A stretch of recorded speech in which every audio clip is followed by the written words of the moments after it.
지난 주말 루이지애나주에서 총격 사건이 발생해 어린이 8명이 사망했습니다. 아이오와 대학교 인근에선 총격으로 학생 3명을 포함한 5명이 다쳤습니다.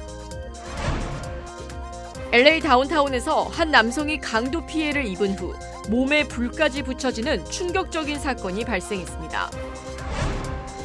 메디케어 메디케이드 서비스 센터 CMS가 지난해 대규모 사기 사건과 관련해 약 130만 명의 수혜자에게 새로운 메디케어 카드를 발송합니다. 트럼프 대통령은 이란과의 휴전 시한을 내일 모레 22일 저녁으로 밝히며 휴전 연장 가능성은 매우 낮다고 밝혔습니다. 봄 시즌을 맞아 야외 스포츠, 특히 피클볼을 즐기는 한인들이 늘고 있습니다. 시청자 여러분 안녕하십니까? KBS 아메리카 뉴스입니다. 주말 사이 총격으로 인한 안타까운 사건이 또 발생했습니다. 루이지애나주에서 한 남성이 자녀 7명을 포함한 어린이 8명을 총으로 살해했고 아이오와 대학교 인근에선 총격으로 학생 3명을 포함한 5명이 다쳤습니다. 어린이 8명이 숨진 이번 루이지애나 총격 사건은 지난 2024년 이후 미국에서 발생한 가장 많은 사망자를 낸 총격 사건으로 기록됐습니다. 첫 소식 KBTV 신영주 기자가 보도합니다. 어제 총격과 폭발 참사가 잇따라 발생하며 하루 사이 어린이 14명 등 모두 15명이 목숨을 잃었습니다. 먼저 루이지애나주 슈리프 포트에서는 어제 새벽 6시경 한 남성이 자신의 자녀 7명과 이들의 사촌 1명 등 어린이 8명을 총으로 살해했습니다. 숨진 아이들은 3살부터 11살까지로 여자아이 5명과 남자아이 3명입니다. 경찰은 용의자를 31살 샤마르 엘킨스로 특정했습니다. 엘킨스는 먼저 자택에서 아내에게 총격을 가한 뒤 근처 다른 집으로 이동해 그곳에 있던 아이들과 또 다른 여성에게 총을 쐈습니다. 지붕 위로 도망친 13살 소녀는 뛰어내리다 골절상을 입었지만 생명에는 지장이 없는 것으로 전해졌습니다. 아내와 또 다른 여성 모두 심각한 총상을 입었지만 경찰은 두 여성 모두 생존할 것으로 보고 있습니다. 엘킨스는 현장을 떠나 차량을 탈취한 뒤 경찰과 추격전을 벌이다 총격전 끝에 사망했습니다. 슈리브 포트 경찰은 이번 사건을 가정불화에 따른 것으로 보고 있으며 엘킨스가 처형 방식으로 총격을 가한 것으로 파악하고 있습니다. 엘킨스의 친인척들은 뉴욕타임스에 그가 최근 정신건강 문제를 겪어왔고 아내로부터 이혼 요구를 받아왔다고 전했습니다. 같은 날 오전 8시 30분경 펜실베니아주 클린턴 카운티 레머타운십의 한 가정집에서 폭발과 함께 화재가 발생해 34살 세라 스톨츠 퍼스와 그의 자녀 6명 등 모두 7명이 숨졌습니다. 숨진 자녀들은 3살부터 11살까지로 아들 4명과 딸 2명입니다. 소방관들이 출동했을 때 집은 이미 화염에 완전히 휩싸인 상태여서 구조가 불가능했던 것으로 전해졌습니다. 주 경찰은 집 내부에 프로판 가스 누출을 폭발 원인으로 추정하고 있으며 외부 프로판 탱크는 폭발에 관여하지 않은 것으로 확인됐습니다. 가족은 몇 달 전 이 집으로 이사 온 것으로 알려졌습니다. 한편 아이오와에서도 어제 새벽 1시 46분경 총격이 발생했습니다.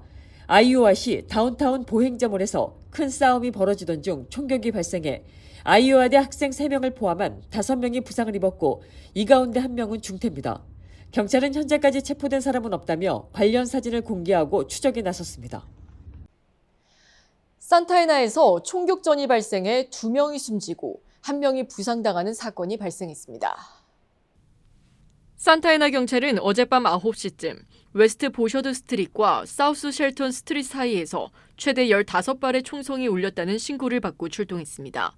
현장에서 발견된 남성 3명 가운데 49살 남성과 46살 남성은 숨졌습니다. LA에 거주하는 43살 남성은 병원으로 후송돼 치료를 받고 있습니다. 경찰은 정확한 사건 경위를 조사하고 있습니다.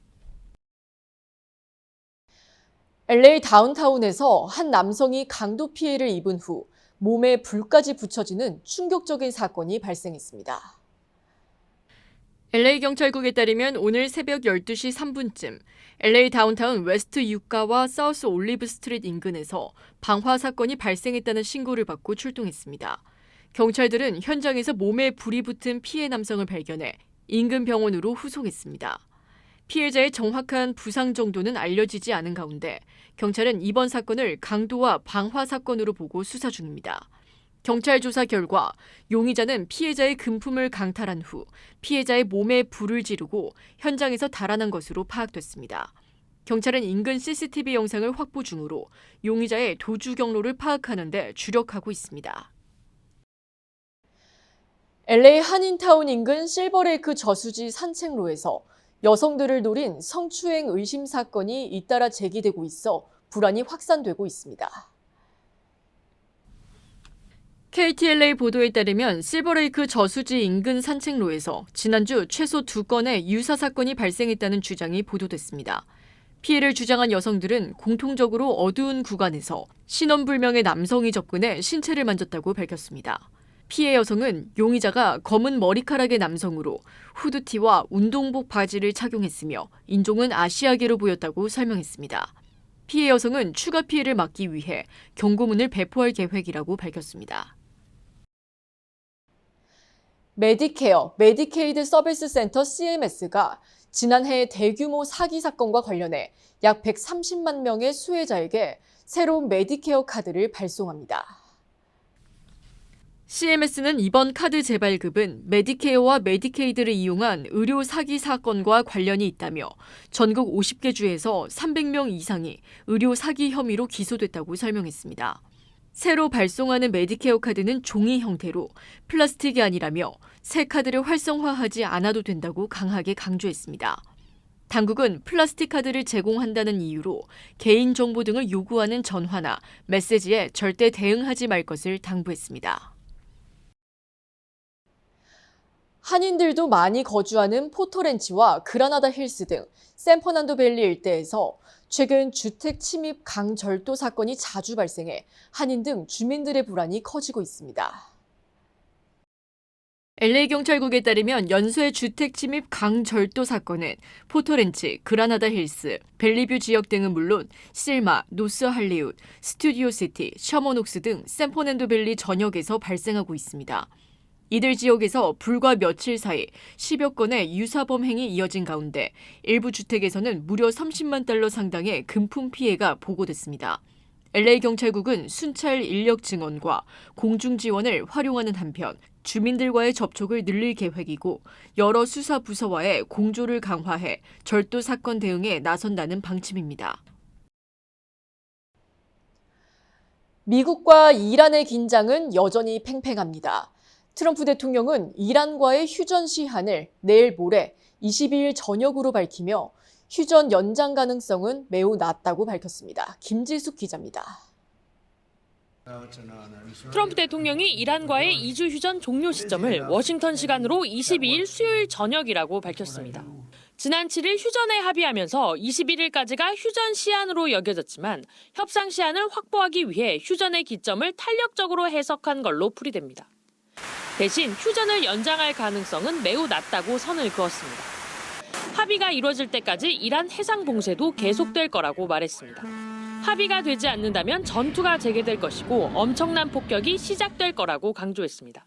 서둘러 나쁜 합의를 하지 않을 거라면서 시간은 충분하다고 말했습니다.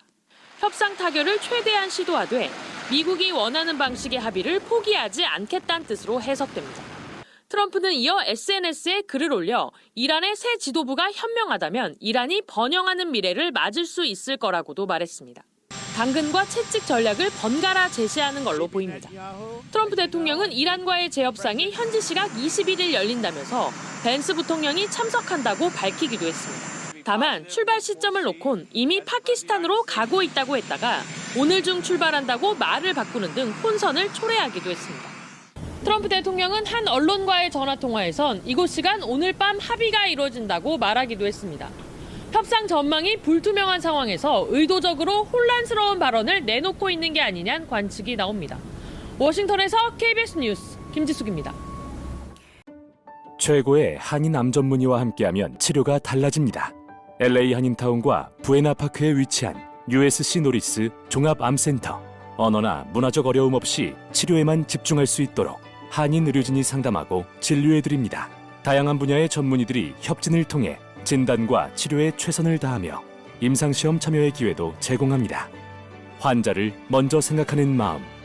USC 노리스 종합암센터. 오늘 예약하십시오. 정했어요. 모두에게 더 다정하기로, 다 정관장 하기로. 선물은 정관장. 건강하세요. 휘발유 가격이 올해 안에 이란 전쟁 이전 수준으로 떨어지지 않을 것이라는 에너지부 장관 발언에 대해 트럼프 대통령이 이례적으로 틀렸다며 직접 반박했습니다. 트럼프 대통령은 오늘 크리스 라이트 에너지 장관의 관련 발언에 대해 완전히 틀렸다고 생각한다고 밝혔습니다. 라이트 장관은 어제 미국 내 휘발유 가격이 지난 2월 수준인 갤런당 3달러 이하로 복귀할 것인지에 대해 올해 말이 될 수도 있고 내년이 돼야 가능할 수도 있다고 전망했습니다. 현재 평균 휘발유 가격은 지난 2월 갤런당 2.9달러로 전쟁 이후 40% 급등했습니다. 트럼프 대통령은 이런 휘발유 가격이 전쟁이 끝나는 즉시 정상화할 것이라고 주장했습니다. 캘리포니아 주지사 선거에 출마한 베티 이 전 캘리포니아주 회계감사관이 선거 중도 하차를 공식 발표했습니다. 베티 전 감사관은 오늘 선거 캠프에서 최근 실시한 여론조사 결과를 토대로 캘리포니아 주지사 선거 중도 하차를 결정했다고 밝혔습니다. 베티 전 감사관은 앞선 결정이 캘리포니아 주지사 선거에 나선 민주당 후보 수를 줄이기 위한 압박에 따른 것이라는 해석에 대해선 부인했습니다. 베티 전 감사관의 중도 하차로 민주당 소속 캘리포니아 주지사 후보는 하비에르 베세라 전 연방보건복지부 장관 등 6명입니다. 봄 시즌을 맞아 야외 스포츠를 즐기는 한인들이 늘고 있습니다. 이 중 피클볼은 부상 위험이 적어 연령에 상관없이 간편하게 즐길 수 있다는 장점으로 남녀노소에게 인기를 얻고 있습니다. 한인들의 생활체육 현장을 이유수 기자가 다녀왔습니다. 언뜻 보면 테니스 코트처럼 생겼지만 규모는 더 작은 피클볼 코트입니다. 실내외 어디서든 장소에 구애받지 않고 즐길 수 있어 많은 사람들이 피클볼을 즐기고 있습니다. 지난 주말 LA 북쪽에 자리한 한 한인 교회에서 피클볼 대회가 열렸습니다. 한인 커뮤니티에서 피클볼을 즐기는 동호인들이 점차 늘며 10대부터 70대까지 24개 팀 소속 600여 명의 선수가 참여하는 대회가 개최됐습니다. 진입 장벽이 아주 낮아요. 다른 그 라켓 스포츠, 테니스나 배드민턴이나 이런 것보다도 훨씬 더 쉽기 때문에 누구든지 쉽게 시작할 수 있고. 체육계는 한인 커뮤니티에서도 피클볼이 인기를 끌면서 배드민턴과 탁구, 테니스와 같이 생활체육 활동으로 자리 잡고 있다고 밝혔습니다. 세계적으로 피클볼이 굉장히 파퓰러합니다. 그렇지만 이것이 위험하다기보다는 젊은 사람부터 시작해서 연령대가 없이 나이 드신 분들도 위험하지 않게 운동에 활기찬 활력소를 줄 것 같습니다. 주최 측은 한인들의 건강을 위해 대회를 꾸준히 이어가겠다고 밝혔습니다. 피클볼 치는 사이라 하면 서로 편하고 부담 없는 사이라는 뜻이 아니겠습니까? 그래서 오늘 이 자리가 서로 건강한 에너지를 나누는 화합의 장과 친목의 기회가. 지난 1965년 미국에서 시작된 라켓 스포츠 피클볼은 2020년대 들면서 북서부 지역에서 가장 인기 있는 스포츠 중 하나로 자리 잡았습니다. 내셔널 챔피언십 등 매년 수천여 개의 토너먼트가 이어지고 있는데 한인 커뮤니티에서도 대회가 열리면서 피클볼의 인기는 점차 높아질 거라는 기대입니다. KBS 뉴스 이우수입니다. 고물가 시대에 한 남성이 독특한 방식으로 프로포즈를 해 화제가 되고 있습니다. 어제 뉴욕포스트에 따르면 한 여성이 보석 커뮤니티에 남자친구로부터 약 100파운드에 달하는 사파이어가 섞인 광산 자갈 더미를 선물 받았다는 사연을 올려 관심이 집중됐습니다. 최근 약혼 반지 가격이 최소 $700에 달하자 남자친구는 전통적인 방식 대신 색다른 방법을 선택한 것으로 알려졌습니다. 이 커플은 가족과 친구들이 함께 몬태나주 필립스버그의 사파이어 광산 자갈을 하나씩 선별해 105개의 사파이어 원석을 찾아냈습니다.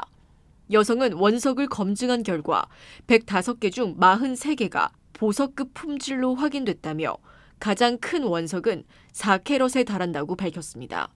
이 중 4-5개를 골라 반지용으로 커팅할 예정이라고 덧붙였습니다. 이 소식을 들은 사람들은 프로포즈가 창의적이고 경제적이라며 긍정적인 반응을 보이며 반지와 귀걸이까지 맞추면 세트로도 완벽하겠다는 반응을 보였습니다.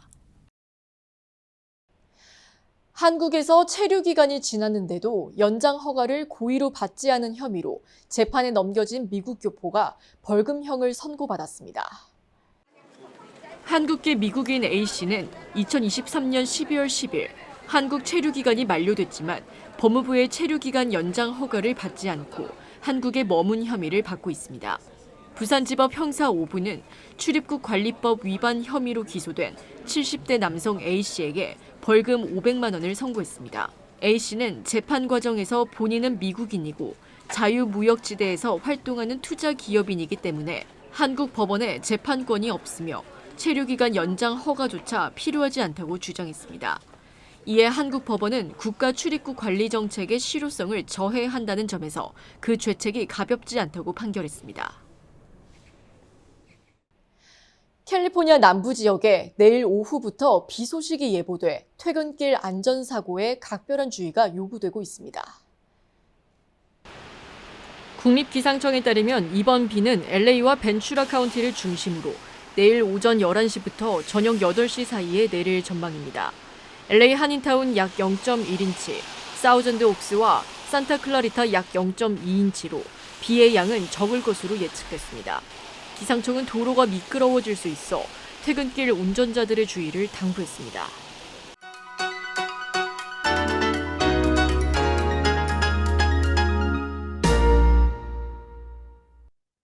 주식시장은 오늘 하락했습니다.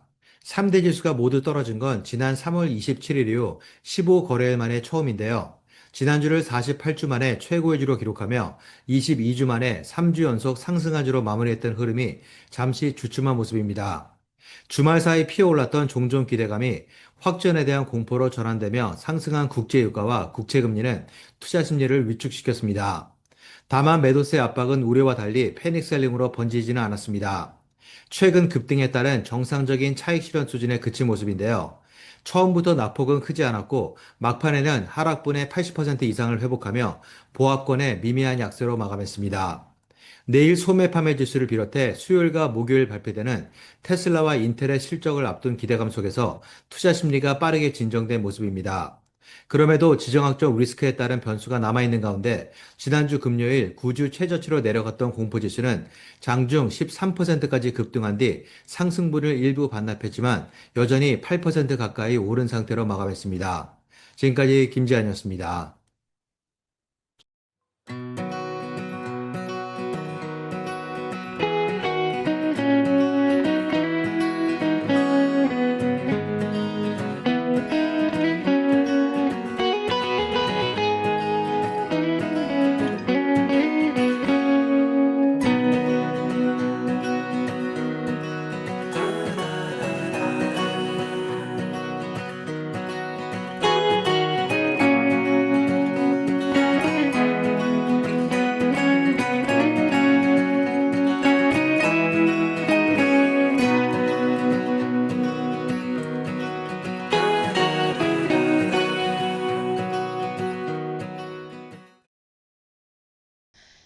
KBS 아메리카 뉴스 오늘 소식은 여기까지입니다. 편안한 저녁 보내시기 바랍니다.